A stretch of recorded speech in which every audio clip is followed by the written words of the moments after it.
Hello, now we're going to do the prism plot. It's where we use a prism to determine the basal area of the stand or the density of the forest stand.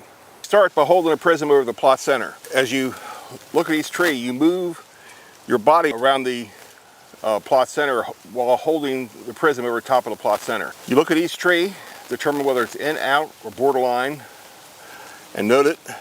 One of the biggest challenges is determining which tree is in and out. As you look through the prism, a section of the tree jumps out to the side. If that section and the edge of it is still contained within the main stem of the tree, that tree is in and it gets counted. If that section that jumps out is outside of the main stem of the tree, then it's an out tree. One of the most important aspects of this practice to keep consistent is to make sure that the prism stays above center as you rotate around the pole. It's important to have a teammate facing perpendicular to the direction that you are facing to double check that you're keeping that prism above center as you rotate around. Also helpful to have that teammate to write notes as you call in, out, and borderline trees. We're going to show one of the problems that about 80% of the students that do the prism plot have. Sally's going to step up here and start her prism plot. She put her eye over plot center and she put her arm out at distance. When you do that, you move the prism closer to the trees you're measuring and it gives you a false reading. You keep the prism over plot center and move your body around. Bud mentioned the prism plot is a way of determining the density of a forest stand. In a normal use of a prism, you look at every single tree on the point. And this is a 10-factor prism. So you take the number of trees that are in and you multiply it by 10, and that gives you the basal area per acre. On this plot, there's probably 20 trees that would be in. Multiply that times 10, the basal area factor, and so it's 200 square feet of basal area per acre. For the Envirothon purposes, we just mark 10 trees with flagging, and we have the students tell us whether those 10 trees are in, out, or borderline. Sometimes when you look through the prism, it's not clear if the tree is completely outside of the stem or in the middle of the stem or right in line with it. That becomes a borderline tree. Those are important because we count every other borderline tree. So as she goes around and counts, let's do the station and you tell us in and out, and we'll see if we hit any borderline trees. Number 1 is out. Number 2 is in.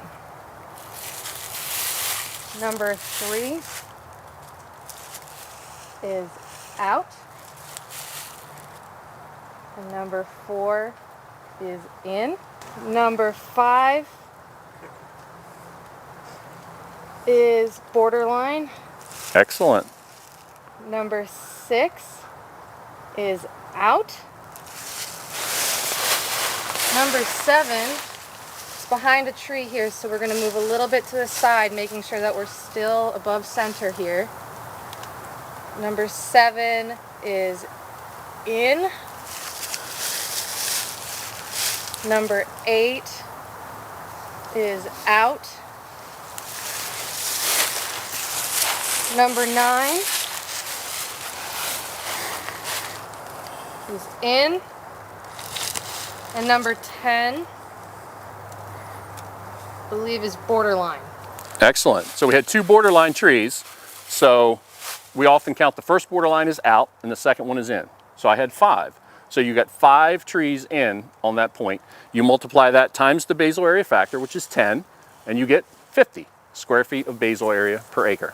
If we were looking at this forest from an aerial view and we took every tree and cut it off at 4.5 feet, we would obviously never do that, the Lorax and everything, but if we did that, the surface area of those stems is what the basal area represents. So in an acre, you have 43,560 square feet, okay? On our plot, we just determined that we had 50 square feet. So the trees make up 50 square feet of that area. The rest is just forest floor. Now, obviously, we just looked at 10 trees. If we did a true basal area, like I said, it would probably be closer to 20 or 25 trees. So that would be about 200 square feet of basal area. So this forest, that's the amount of stems taken up. When we calculate basal area, if it shows a high density of trees, we may know that that forest needs some type of treatment. In other words, a harvest or a thinning or a crop tree release. So basal area is one of the most basic important things that foresters measure.